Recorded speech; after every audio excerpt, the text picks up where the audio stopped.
Saglit na natigilan si Scarface. Dahan-dahan niyang kinuha ang phone niya, tinawagan niya si Gabriel. Dahil hindi niya kilala kung sino si James, hindi siya naglakas loob na tawagan ito. Maya-maya, tumunog ang tawag. Habang umaalingaw ang inaantok na boses ni Gabriel, halatang hindi pa siya umaalis sa kama. Mr. Fernandez, may nanggugulo sa Antique Street. Sabi niya kilala ka niya at gusto niya akong tawagan, maingat na ulat ni Scarface. Sino siya? Anong pangalan niya? Tanong ni Gabriel. Hindi ko alam ang kanyang pangalan, ngunit nakasuot siya ng bronze na singsing na may dragon sa itaas at tinanong pa ako kung nakilala ko ito, dagdag ni Scarface. Nagmura si Gabriel sabay tumalon sa kama. Scarface, makinig ka sa akin. Mas mabuting tratuhin mo siyang parang hari. Kung nasaktan mo siya sa anumang paraan, lilipulin niya ang iyong buong pamilya. Makabubuting tandaan mo iyon. Nang matapos siya ay pinatay na ni Gabriel ang tawag. Pagkatapos ay nagbihis siya at nagmamadaling pumunta sa Antique Street. Nang marinig ang call and tone, natigilan si Scarface. Sa kabila ng mahigit na 10 taon niyang paglilingkod kay Gabriel, hindi pa niya ito nakitang nataranta ng ganito. Inilagay ang kanyang telepono, tumingin si Scarface kay James at nanginginig ng husto. Palibhas ay walang pakialam sa pagbabago sa Scarface, tinitigan ng matabang may-ari ng stall si James nang may pag-aalipusta at nagreklamo, Scarface, ang taong ito ay nagbubuga ng kalokohan. Paano makikilala ni E. Fernandez ang isang tanga na katulad niya? Nagsisinungaling siya sa iyo, at dapat mong makuha agad ang piraso ng jade na iyon. Sampal. Nang matapos siyang magsalita ay sinampal siya ng malakas ni Scarface. Hindi siya ang nagsisinungaling. Huwag mong isipin na hindi ko alam ang racket na tinatakbo mo dito. Parang ayaw mo nang manatili dito. Natigilan ang may-ari ng stall matapos sampalin. Pagkatapos ng lahat, wala siyang ideya kung ano ang nangyayari. Gayunpaman, ang ilan sa mga nasa karamihan ay sapat na matalas upang mapagtanto na si James ay tiyak na may napakalakas na mga parokyano. Sir, pasensya na po sa ngayon.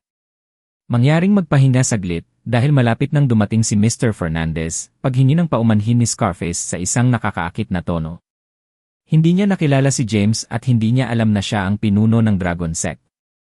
Sa katunayan, karamihan sa mga miyembro ng Templar Regiment ay hindi man lang alam na sila ay bahagi ng Dragon Sect. Pagkatapos ng lahat, ito ay isang lihim na alam lamang ng ilang piling tao. Nang marinig na papunta na si Gabriel, nagpasya si James na hintayin siya.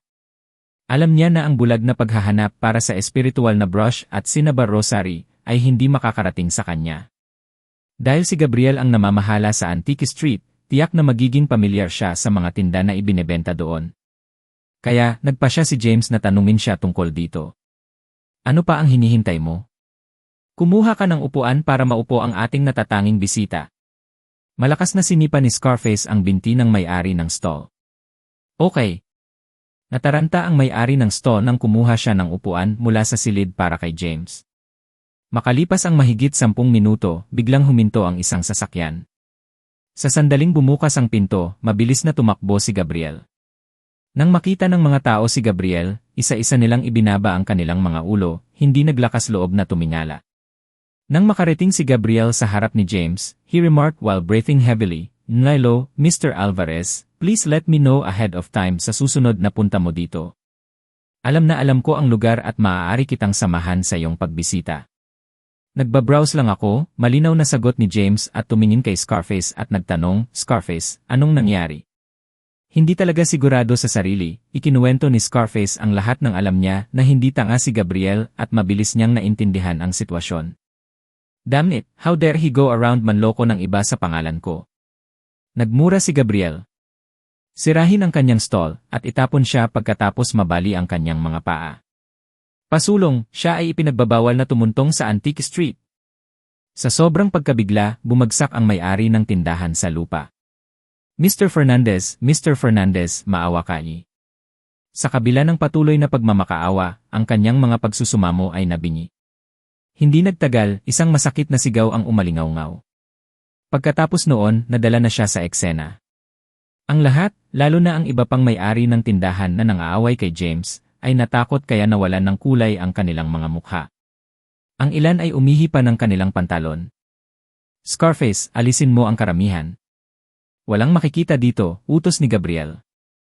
Shoo! Umalis kayong lahat. Ano ang makikita dito? Kung sino man ang sapilitang bumili o magbenta ng isang bagay sa susunod, ito ang kahihinatnan. Umungol si Scarface sa mga tao na naging sanhi ng pagkalat ng lahat. Mr. Alvarez, may hinahanap ka bang partikular? Wala talagang kawili-wili dito sa mga stall. Ang tunay na magagandang bagay ay nasa loob, paliwanag ni Gabriel. Gusto kong bumili ng spiritual brush at cinnabar rosary. Mayroon ka ba dito? Tanong ni James. Nataranta si Gabriel dahil hindi niya alam kung ano ang sinasabi ng spiritual brush na si James. Gayon din, ang cinnabar rosary ay matatagpuan sa lahat ng dako. Sa kabila nito, hindi siya naglakas loob na linawin. Sa halip, magalang siyang sumagot, Mr. Alvarez, dadalhin kita sa ilang antigong tindahan kung saan maaari mong tingnan kung mayroon sila ng kailangan mo. Sa totoo lang, wala rin akong masyadong alam sa mga bagay na ito. Naman, manguna ka. Tumango si James sa personal na paggabay ni Gabriel kay James, inilabas ng mga may-ari ng antigong tindahan ang kanilang pinakamagagandang paninda. Mr. Alvarez, ito lang ang mayaalok ng Antique Street. Dahil hindi mo pa nahanap ang kailangan mo, gusto mo bang ipadala ko ang mga tauhan ko para tingnan ang ibang lugar? Ayos lang. Ang paghahanap na ito ay nauwi sa swerte. Kahit na makita nila ito, malamang na hindi nila ito makikilala. Kinaway-kaway ni James ang kanyang kamay dahil alam niyang wala itong saysay. Totoo iyon. Tumango si Gabriel bilang pagsang-ayon. Kung ganoon, oras na para mag-leave ako. Dahil nabigo siyang mahanap ang kanyang hinahanap, wala nang dahilan para manatili pa siya. Paalis na sana siya, may sumagi sa isip ni Gabriel na agad na tumawag, Mr. Alvarez, wait. May iba pa ba? Tanong ni James. Mr. Alvarez, bigla kong naalala ang isang lugar na maaaring dalhin ang iyong hinahanap. Dahil doon, inutusan ni Gabriel ang kanyang mga tauhan na ihanda ang sasakyan at inanyayahan si James na sumakay. Habang papunta doon, nagsimulang magpaliwanag si Gabriel. Ang lalaking dinadala niya kay Gabriel upang makita ay tinatawag na Walter Grange. Isa siyang mataas na opisyal ng gobyerno ng estado na nagretiro na. Para sa kanyang pagreretiro, nagtayo siya ng isang villa sa isang magandang kapirasong lupa sa Horrington upang bugulin ang natitirang bahagi ng kanyang buhay. Gayunpaman, nasisiyahan si Walter sa pagkolekta ng mga antike. Kaya naman, ang kanyang villa ay napuno ng mga ito, at ang ilan ay ipinadala pa mula sa ibang bansa. Sa katunayan, ang Antique Street ay namutla kung ihahambing sa kanyang tahanan. Samantala, nagulat si James nang marinig na ang isang taong maimpluwensyang tulad ni Walter ay nabubuhay sa kanyang pagreretiro sa maliit na lungsod ng Horrington. Kung ordinaryong tao pa lang siya at hindi niya natutunan ang kanyang kakayahan kay Diego, hindi siya magkakaroon ng pagkakataong makatagpo ng ganoong katangi-tanging figura. Maya-maya, huminto ang kanilang sasakyan sa harap ng isang klasikong villa. Tumakbo ang isang katulong at mahinang kinausap si Gabriel bago bumalik sa loob. Maya-maya, lumabas ang isang matandang may puting balbas sa tulong ng kanyang tungkod. Nang makita niya si Gabriel, humagalpak siya ng tawa. Mr. Fernandez, nakakatuwang sorpresa na makita ka rito. Mabilis na humakbang si Gabriel para salubungin siya at magiliw na sumagot, Mr. Grange, nambobola mo ako. Maaari mo na lang akong tawagin sa pangalan kong Gabriel, dahil tiyak na hindi ako karapat-dapat sa paggalang na ibinibigay mo. Bilang isang dating mataas na ranggo na miyembro ng pamahalaan ng estado, si Walter ay isang taong makapangyarihan pa rin sa kabila ng pagiging nagretiro. Kaya, hindi na nga si Gabriel nasaktan siya.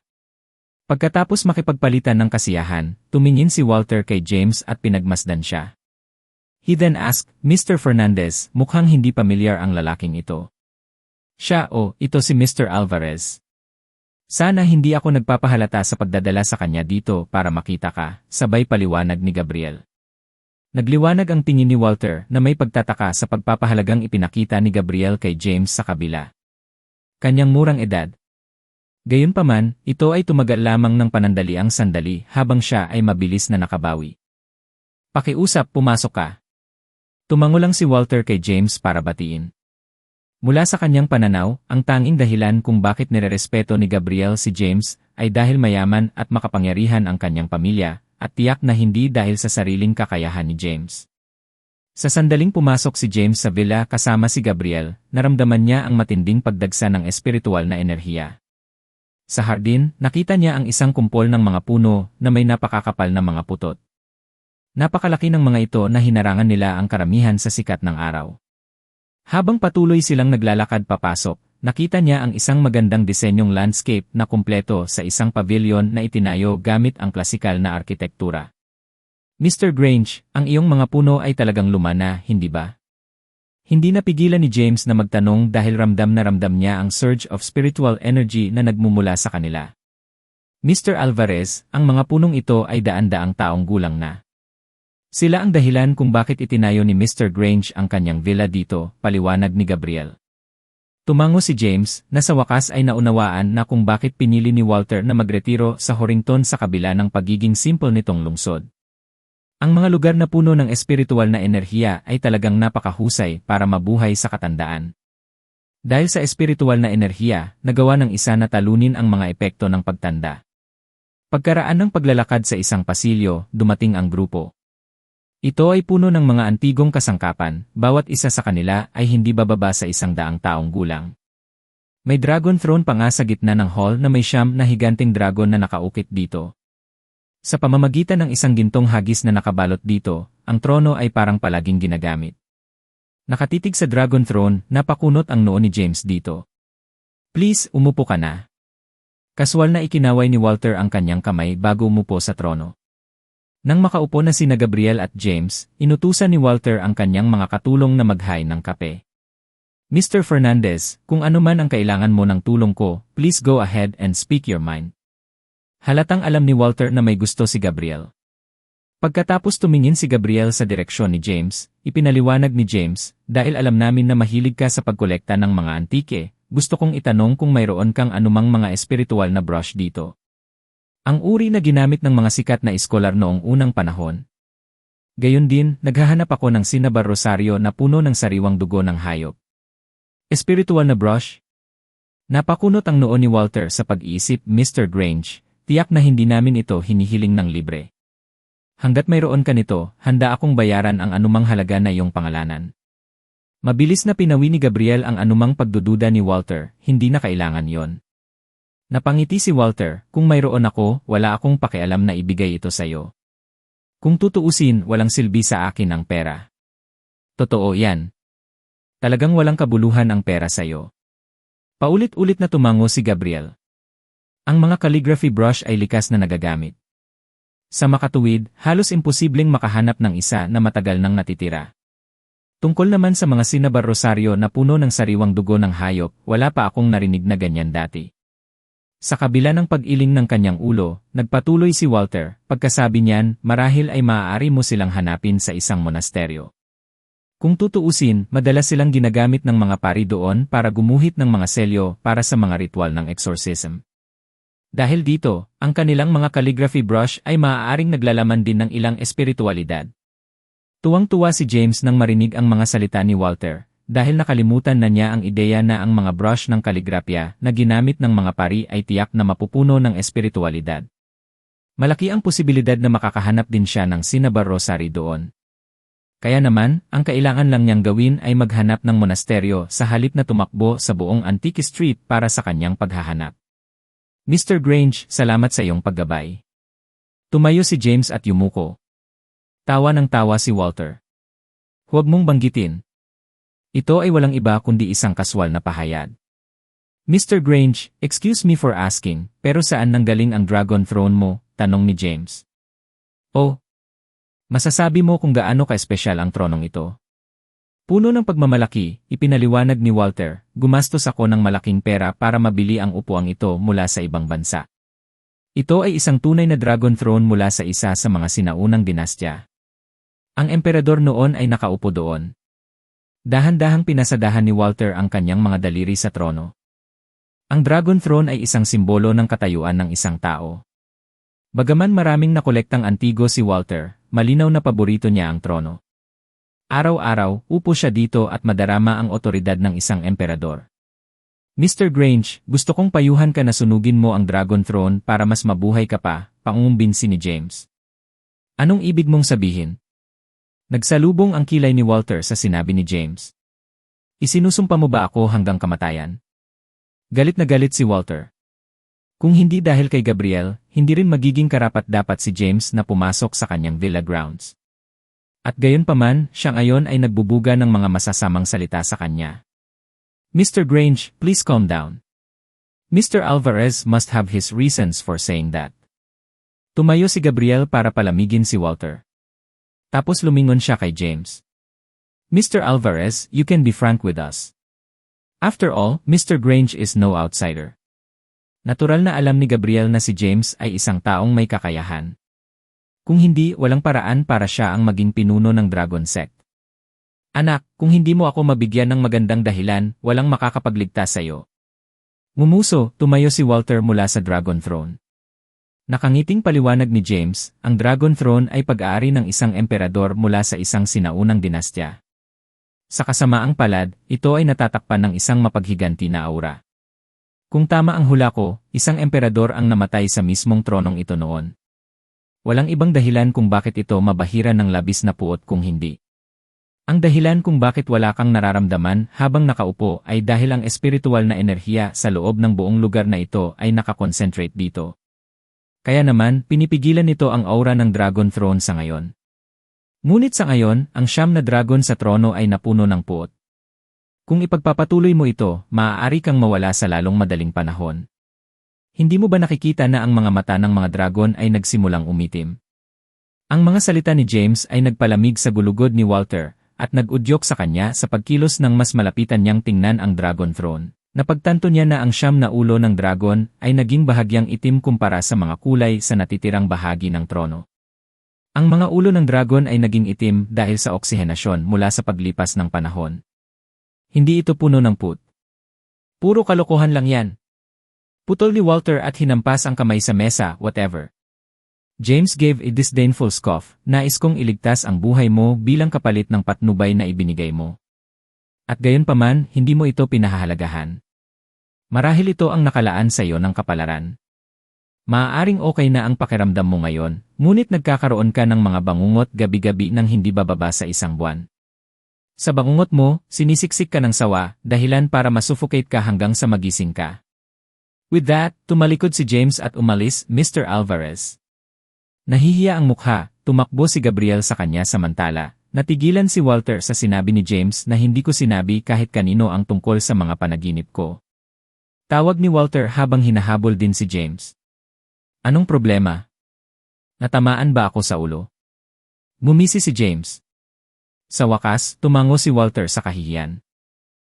Mr. Alvarez, tama ka. Binabangungot ako kamakailan. At saka, matagal na akong pinagmumultuhan ng parehong panaginip. Ang sawa sa panaginip mo ay ang 9 na dragon sa trono. Sa kabila ng puot na bumabalot sa kanila, hindi pa sila ganap na itim. Kapag nagawa na nila, kahit ang Diyos ay hindi ka na maililigtas, mahinang sagot ni James.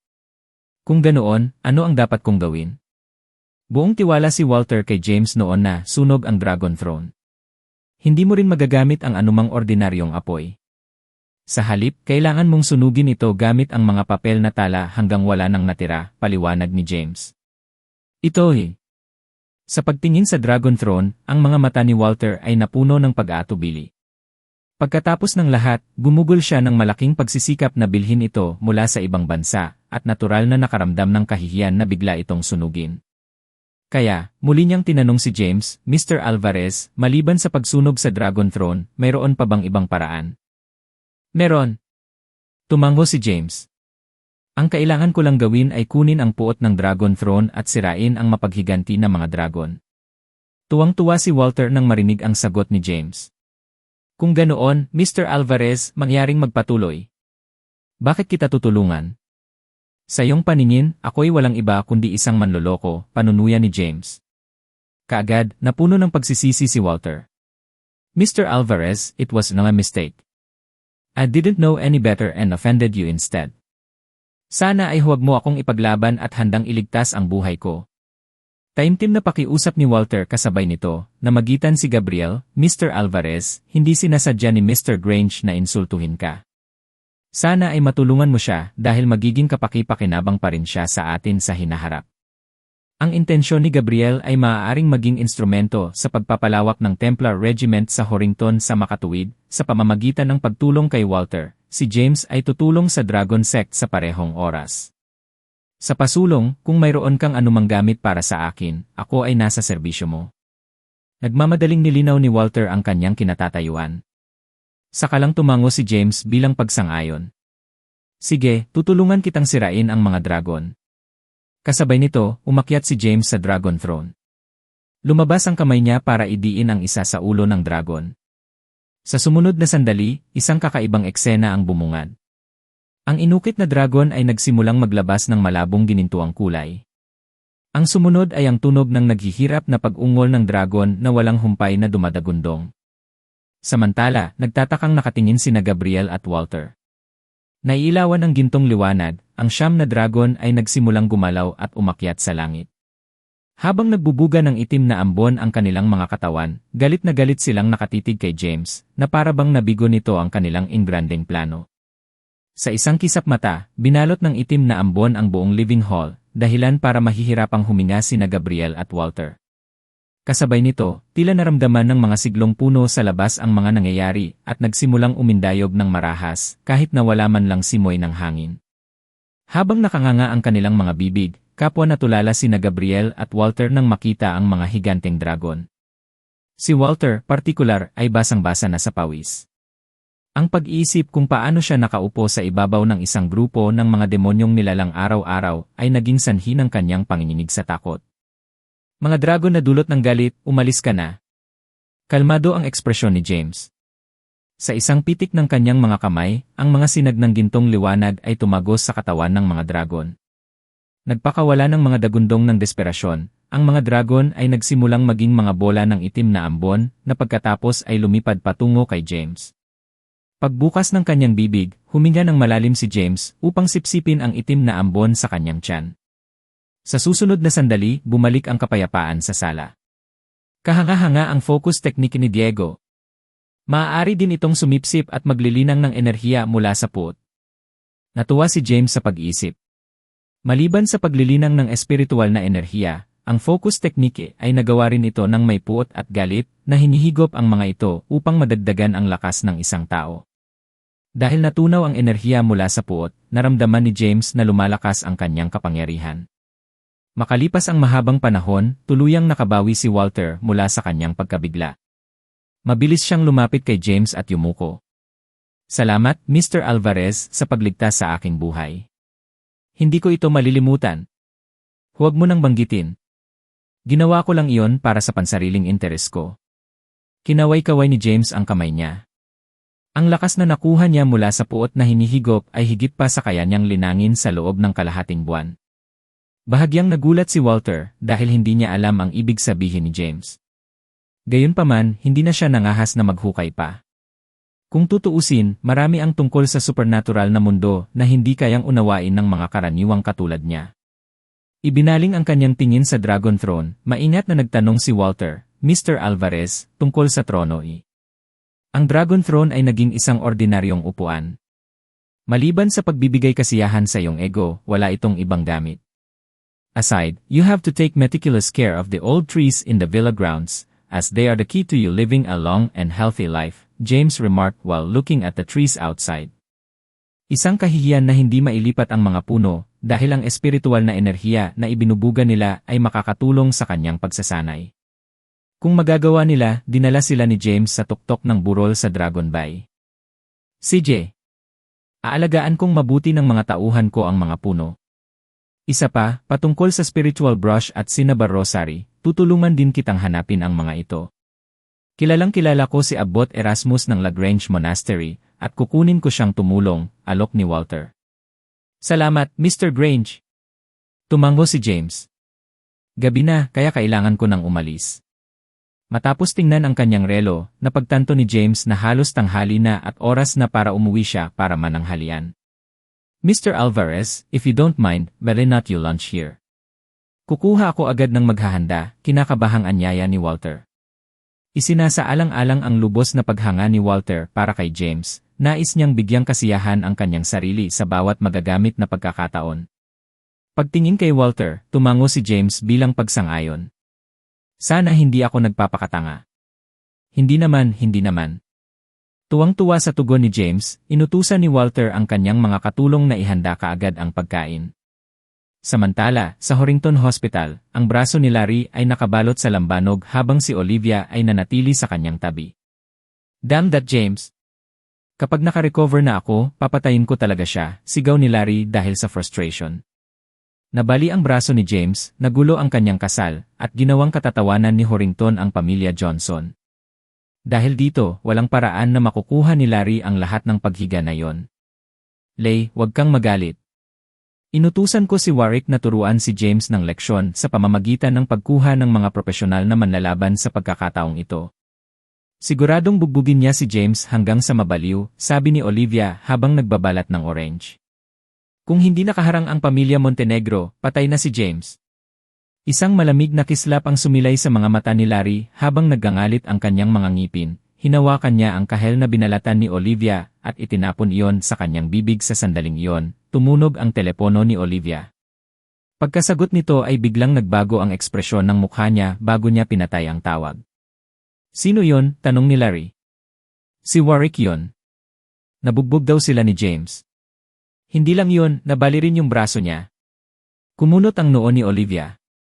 Ano sa mundo ang natutunan ni James sa kanyang 3 taon sa bilangguan? Paano siya naging isang mahusay na manlalaban? Sila ay walang iba kundi ang mga walang kwentang scum, lalo na ang iyong kaklase. Mukhang kailangan kong gawin ito sa aking sarili." Sa lalong tumitindi ang galit, tiningnan ni Larry si Olivia bago siya hinila. Pagkatapos ay pinunit niya ang kanyang damit ng walang pasabi. "Ay! Leigh!" Napasigaw si Olivia dahil sa kahihiyan habang nasa loob sila ng ospital. Gayunpaman, walang pakialam si Larry dahil sa kagustuhang ilabas ang kanyang galit. Nang naghahanda na siyang gawin yon, napagtanto niyang hindi na niya ito kayang ibangon. Sabay-sabay siyang natakot dahil hindi niya alam kung ano ang mali. Maapektuhan ba ng aking sirang braso ang pagganap ng iba pang mga funksyon ng katawan? "Leigh, dahil ba sa sobrang kaba mo?" maamo na tanong ni Olivia. "Nervous your ass. Pumwesto ka para sa akin." Pilit na tinulak si Olivia, sinimulan niya itong isuot muli. Sa kasamaang palad, ito ay isang walang saysay na pagsisikap kahit gaano pa niya sinubukan. Ahem! Biglang pumasok si Albert sa kwarto. Nang makita niya ang kanyang anak na sinusubukang umbokin si Olivia, agad itong namula at umubo upang ipahayag ang kanyang presensya. Pareho silang binigyan ng takot. Si Olivia naman ay mabilis niyang sinuot muli ang kanyang damit. Ito ay katawa-tawa. "Nabali ang iyong kamay, paano ka pa nakikisali sa gayong paglalaro?" paalala ni Albert kay Larry. Bagamat nakayuko, nag-aapoy sa galit ang mga mata ni Larry. "Dad, gusto kong patay na si James. Kahit anong mangyari, dapat siyang mamatay." Sa pagkakataong iyon, ipinuwesto ni Larry ang kanyang kawalan ng lakas kay James. "Lumabas ka sa usapin at tumutok lang sa iyong pagbawi. Dahil hindi gumawa ng anumang aksyon si Gabriel laban sa kanya, kailangan kong imbestigahan at alamin kung anong uri ng suporta ang mayroon siya." Kahit galit na galit si Albert, hindi niya hinayaang umakyat sa ulo niya ang galit niya. Alam niyang may dahilan kung bakit hindi ginalaw ni Gabriel si James. "Tay, ang wizard na iyon, shut up." Bago pa makatapos si Larry, binaril siya ni Albert ng nakakatakot na titig, na natakot sa kanya sa katahimikan. "Mr. Johnson, kilalang-kilala ko si James dahil magkasama kami sa universidad. Wala siyang anumang uri ng background o suporta. Ang kanyang ama ay dating lingkod ng gobyerno, ngunit naging tagapaglinis ng kalye pagkatapos niyang matanggal sa trabaho. Kaya, huwag mo siyang takutin," paliwanag ni Olivia habang inaayos ang kanyang damit. "Alam mo, Tinapunan siya ni Albert ng malamig na tingin. "You stupid witty. Kung hindi dahil sa'yo, wala si Larry sa ganitong kalagayan. Wala kang iba kundi isang jinx." Umalis si Albert nang matapos siya. Sa totoo lang, tumutol siya sa kanilang kasal dahil naramdaman niyang ang pamilya ni Olivia ay hindi umaayon sa kanyang mga pamantayan. Sa kasamaang palad, kahit papaano ay nagawa ni Olivia na makulam si Larry hanggang sa mapangasawa niya ito. Namumula ang mukha ni Olivia sa galit matapos pagalitan ni Albert. Gayunpaman, hindi siya nangahas na magsalita ng isang salita ng pagtutol. Ito ang halagang kailangan niyang bayaran para makapag-asawa sa isang mayamang pamilya. "Damn that James! Hinding-hindi ko siya mapapatawad." Olivia hissed sa pamamagitan ng kanyang clenched ngipin pagkatapos Albert ay nawala. Hindi siya nangahas na saktan si Albert o si Larry. Kaya naman, ang tanging pagpipilian niya ay ilabas ang kanyang mga pagkabigo kay James. Bumalik sa villa ni Walter, sila Gabriel at James ay masayang nag-inuman. Masaya silang kasama ng isa't isa sa buong tanghalian. Ang lahat ng naroroon ay naiinggit kay James na makakasama niya sa hapagkainan ang mga kilalang lalaki sa kabila ng kanyang murang edad. Mr. Alvarez, kaswal lang ang kainan ngayon. Pero bukas, plano kong magsagawa ng kapistahan sa Glamour Hotel, kung saan mag-imbita ako ng mga kilalang bisita mula sa mga political at business establishment ng Horrington. Sa hapunan, kakantahin ko ang iyong mga papuri, pagmamalaki ni Walter. Malinaw ang intensyon ni Walter. Nais niyang buksan ang mga pinto para kay James sa lungsod. Pagkatapos ng piging, walang sinuman sa Horrington ang maglalakas loob na manggulo muli kay James. Sa kabila ng pagiging bukas palad ng imbitasyon, sinadya ni James na tanggihan ito. Gusto niyang maging low profile at sa halip ay tumuon sa kanyang pagsasanay. Kung tutuusin, ang pakay niya ay maghintay sa ika-15 ng Hulyo. Bago siya makasagot, inunahan siya ni Gabriel, kung ganoon, gusto kong magpasalamat sa iyo, Mr. Grange, sa ngalan ni Mr. Alvarez. Malaking tulong ang iyong rekomendasyon sa mga gawain ni A. Alvarez sa Horrington. Dahil kinuha ni Gabriel ang kalayaan na tanggapin ang alok para sa kanya, hindi na nagsalita pa si James, tumango siya ng bahagya. Nambobola mo ako, Mr. Pagkaraan ng ilang sandali ng pag-uusap, tuluyang umalis sina James at Gabriel, Panginoon ko, patawarin mo ako sa pagtanggap ng imbitasyon para sa iyo. Bagamat mabilis na lumalawak ang Templar Regiment, naabot namin ang isang talampas sa labas ng Horrington. Bukod dito, maraming iba pang paksyon ang tumitingin sa ating turf. Kaya naman, wala na tayong magagawa kundi palakasin pa ang ating network, mahinang paliwanag ni Gabriel sa kanyang mga aksyon sa loob ng sasakyan. Nagulat si James. Hindi ba ikaw ang ganap na otoridad sa Horrington? May tao ba dyan na nagtatangkang hamunin ka? Hindi maintindihan ni James kung bakit nakaramdam ng pananakot si Gabriel. Batay sa kanyang pangunawa, walang sinuman ang nangahas na hawakan siya maliban sa mga elite sa politika. Sumagot si Gabriel sa nahihiyang tono, Panginoon ko, mga palagay lang yan ng mga ordinaryong tao. Maliban sa amin, may iba pang paksyon sa Horrington, gaya ng Crimson Dragon Gang at Moon Sect. Hindi pa kasama dito ang mas mababang paksyon sa paligid. Ang Crimson Dragon Gang at ang Templar Regiment ay mortal na magkaaway. Taon-taon, ang magkabilang panig ay magdaranas ng mga kaswalti mula sa kanilang pakikibaka laban sa isa't isa.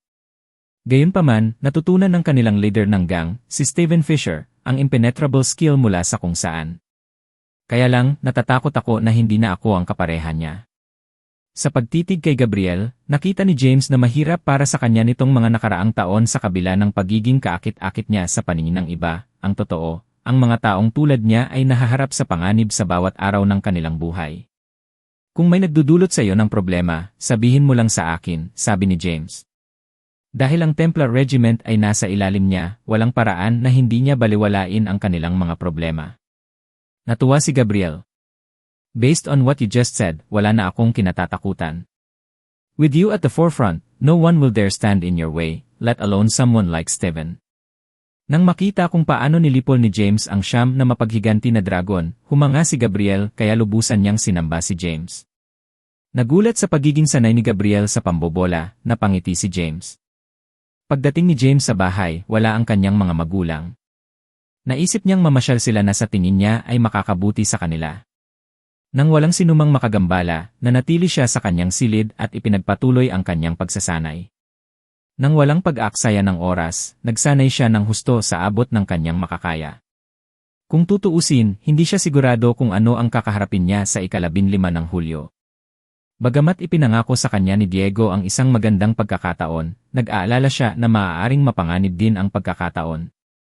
Nakaupo na nakatiklop ang mga paa, binibigkas niya ang mantra ng focus technique. Habang nagsimulang gumalaw ang kanyang tiyan, ang nakapalibot na espiritual na enerhiya ay unti-unting nakuha sa kanyang katawan. Ipinagpatuloy ni James ang pagsasanay sa buong magdamag at hindi na siya nawalan ng hapunan. Huff! Sa sandaling imulat niya ang kanyang mga mata, bumuga siya ng bola ng maputik na hangin. Hindi ko inaasahan na ang mapaghiganti na mga dragon ay napakalakas. Dahan-dahang ikinuyom ni James ang kanyang kamao, naramdaman ni James ang kapangyarihang dumadaloy sa kanyang mga ugat. Maliwanag, nakagawa siya ng isang pambihirang tagumpay. Sa sandaling yon, naabot na ni James ang level 5 energy cultivation. Noong siya ay nasa kulungan, nakamit lamang niya ang level 4 sa ilalim ng patnubay ni Diego. Kaya naman, tuwang-tuwa siya at nagulat siya nang umakyat siya sa level 5 pagkatapos niyang makuha ang enerhiya ng siyam na mapaghiganti na dragon. Pakiramdam ni James ay parang nakahanap siya ng shortcut para sa kanyang pagsasanay. Hanggat naaabsorb niya ang enerhiyang nabuo mula sa puot at paghihiganti, nagawa niyang isulong ang kanyang pagsasanay sa napakabilis na bilis. Gayunpaman, ito ay isang kahihiyan na ang isang pakikipagtagpo sa mga naturang bagay ay nakasalalay sa swerte, kung gaano ito bihira. Matapos huminga ng malumanay, bumangon si James sa kama at inayos ang kanyang damit. Sa pagkakataong iyon, umalinggaw ang boses ni Hannah. Ikaw ba yan, Nela Montenegro? Bagamat hindi kita nakikita, nakikilala kita sa iyong mga yapak. Mrs. Alvarez, ang talinis mo talaga. Nakangiting sagot ni Jasmine. Huwag kang estranghero. Tawagin mo na lang akong Jasmine. Tama ka, tama ka. Jasmine nga. Ang mukha ni Hannah. Lumiwanag habang paulit-ulit na tumango. Nandito ka ba para makita si James? Nakakulong pa siya sa kwarto niya. Paglingon niya, sumigaw siya sa direksyon ng kwarto ni James. James, bumangon ka, bilis. Nandito si Jasmine para makita ka. Mrs. Alvarez, hindi na kailangang sumigaw. Ako na mismo ang kukuha sa kanya. Pagkasabi niyon ay tinungo ni Jasmine ang kwarto ni James nang marinig ni Hannah ang mga yabag ni Jasmine na naglalakad patungo sa kwarto ng kanyang anak. Sa sobrang tuwa niya ay halos mapatalon siya sa tuwa. Nagsinungaling pa sa akin ang anak kong iyon tungkol sa pagiging ordinaryong magkaibigan lang nila. Ang mga ordinaryong kaibigan ba ay dumiretso sa kwarto? I'm dying to see how my future daughter-in-law looks like, bulong ni Hannah sa sarili. Lumakad sa tabi niya, bumulong si Gary sa tenga niya, Darling, let me tell you, Nela Montenegro is the prettiest girl in the city. Talaga? Nagulat si Hannah dahil alam niya kung gaano kataas ang standards ni Gary noong kasama pa ni James si Olivia. Si Gary ay tumutol sa kanilang relasyon at sigurado si Hannah na si Jasmine ay isang napakaganda. Bagamat kalalabas lang sa kulungan, nakahanap na siya ng kasintahan at itinago pa niya ito sa amin. Nagmalaki si Hannah. Iyon ay walang sinasabi, lalo na kapag iniisip mo kung sino ang hahabulin niya. Sa aking mga Jin, walang paraan na maaari siyang magkamali. Sa sandaling iyon, ipinagmamalaki ni Gary ang kanyang anak. Imbes na malungkot ang ekspresyon niya kanina, lagi na siyang nakangiti. Tama na, tigilan mo na ang pagmamayabang. Anyway, dalhin mo ako sa ibang lugar ngayon para magkaroon ng privacy silang dalawa. Habang nagsasalita siya, hinila ni Hannah si Gary palabas ng mansyon. Samantala, itinulak ni Jasmine ang pinto ng kwarto ni James at pumasok. Nang makita niya si James na nakatayo sa tabi ng kanyang higaan na nakaayos ang damit, natigilan siya. So gising ka na? Bakit? Ayaw mo ba akong bumangon? O gusto mong makita akong nakahubad, pang-aasar ni James? Iyere, walang gustong makakita sa iyo na nakahubad. Inilibot ni Jasmine ang kanyang mga mata. Gayunpaman, bahagyang natuwa siya sa kanyang pagbibiro. Ang pagbibiro niya sa kanya ay nangangahulugan na ang kanilang relasyon ay bumuti ng malaki. May kailangan ako ng tulong mo. Sumama ka sa akin. Without waiting for him to respond, hinila siya ni Jasmine. Bago pa niya ito matanong kung saan sila pupunta, inihatid na siya ni Jasmine sa sasakyan. Nang tingnan niya ang kanyang relo, napagtanto niyang may ilang oras pa siya bago mangyari ang piging na inorganisa ni Walter bilang karangalan sa kanya. Kaya naman, pinayagan niya si Jasmine na hilahin siya kahit saan niya gusto. Ang Focal Mall ay isang napakakilalang shopping mall sa Horrington na may halos lahat ng mga pangunahing tatak na magagamit. Kaya naman, medyo nagulat si James na dinala siya ni Jasmine doon. Dinala mo ba ako dito para samahan kang mamili? Nag-aalalang tanong niya. Pagkatapos ng lahat, ito ay isang napakalaking nakakatakot na bagay na samahan ang isang babaeng mamili at personal niyang naranasan ang katakutan nito. Noon, minsan ay kasama niya si Olivia sa pamimili at buong araw siya sa mall. Sa makatuwid, siya ay malubhang na trauma. Bakit, ayaw mo bang gawin yon? Sagot ni Jasmine, nakatingin sa kanya ng diretsyo sa mata. Siyempre hindi. Umiling si James bilang pagtanggi. If I'm honest, I'm pretty proud to accompany her shopping since top-notch ang status at itsura niya.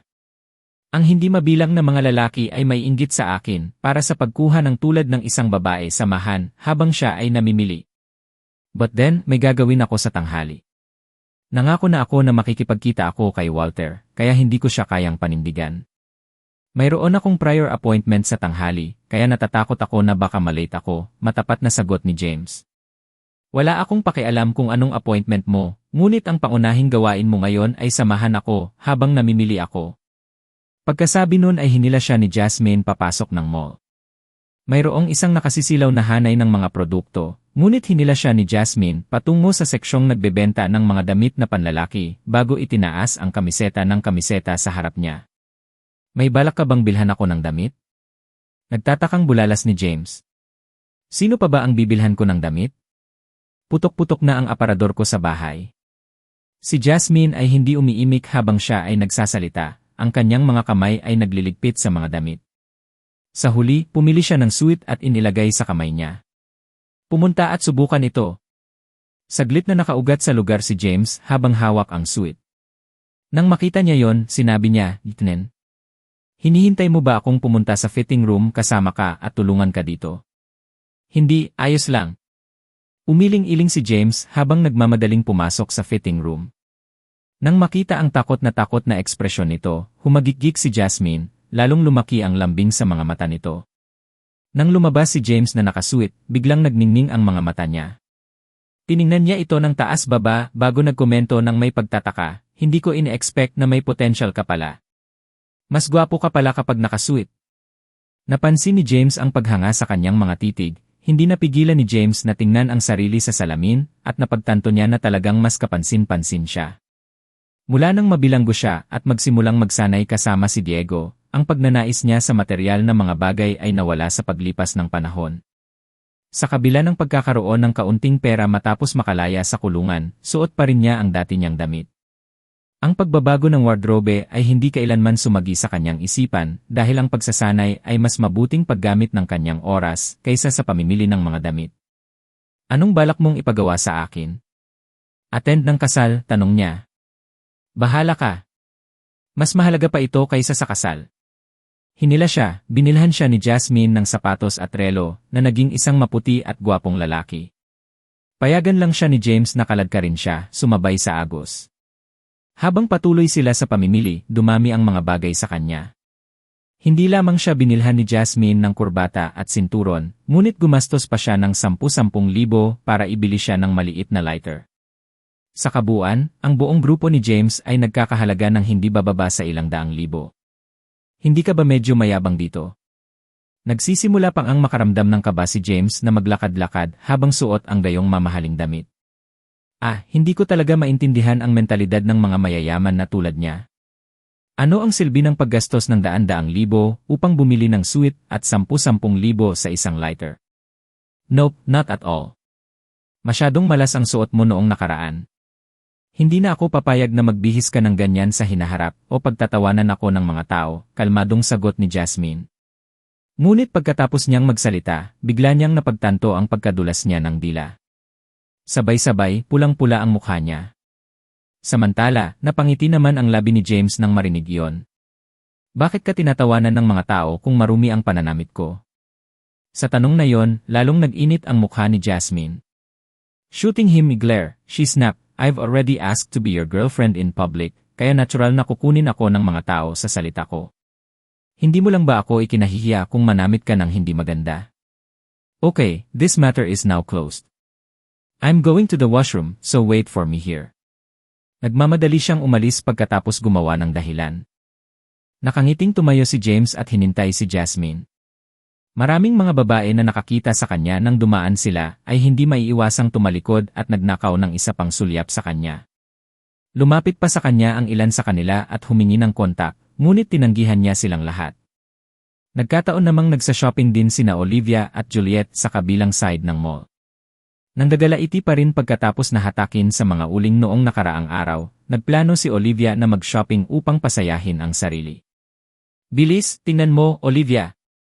Isang gwapong lalaki ang nakatayo sa tapat natin. Nakakabighani ang likod niya," sabi ni Juliet kay Olivia sa excited na boses. Nang marinig iyon, dali-daling inangat ni Olivia ang kanyang ulo at ibinaling ang kanyang tingin. Natanaw niya ang isang matangkad na lalaki na nakasuit na nakatayo sa tapat nila. Mula sa likod lamang niya, ramdam na ramdam ng isa ang marangal na aura na ipinalabas niya. Pwede bang isang tao lang na may kaakit-akit na figura, ngunit hindi magandang tingnan, pabulong niyang tanong. Hindi kaya?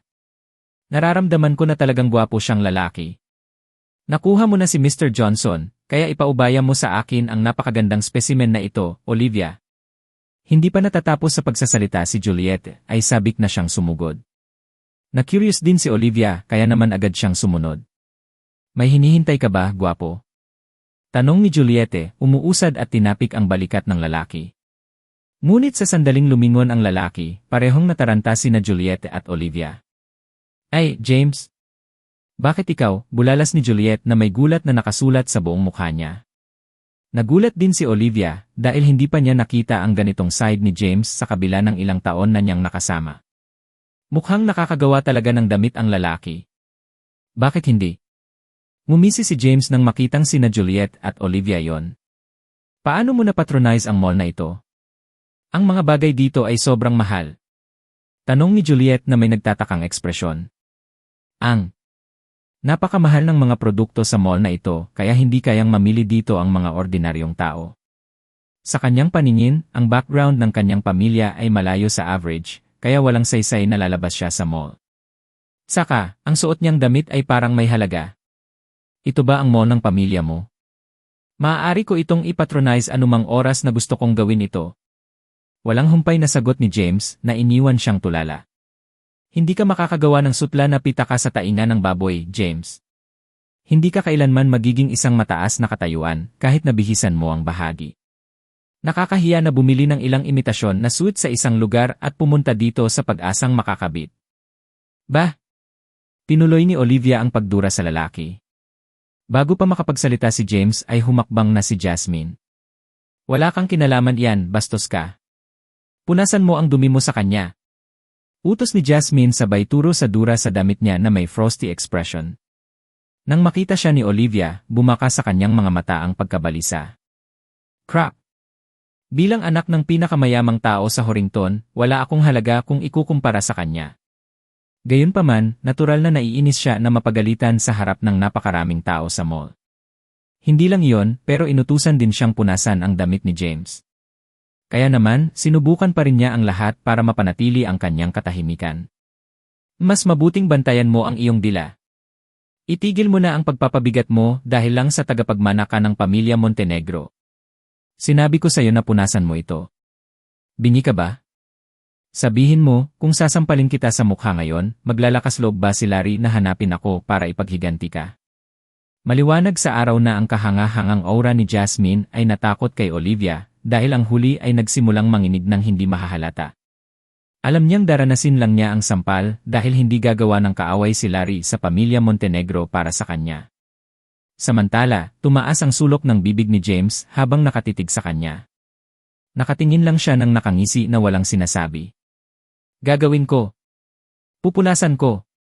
Nang makitang pababa na ang mga bagay-bagay, dali-daling kumuha si Juliet ng tissue para punasan ang dumura sa damit ni James para kay Olivia. Sino ka sa tingin mo? How dare you think that you're? Karapat-dapat bang hawakan ang boyfriend ko? Mabilis siyang tinulak ni Jasmine palayo. Si Juliette ay nakaramdam ng labis na kahihiyan na ang kanyang mukha ay namula ng maliwanag, ngunit hindi siya nangahas na magbitaw ng kahit isang salita ng pagtutol. Kahit si Olivia ay hindi naglakas loob na saktan si Jasmine, lalo na siya.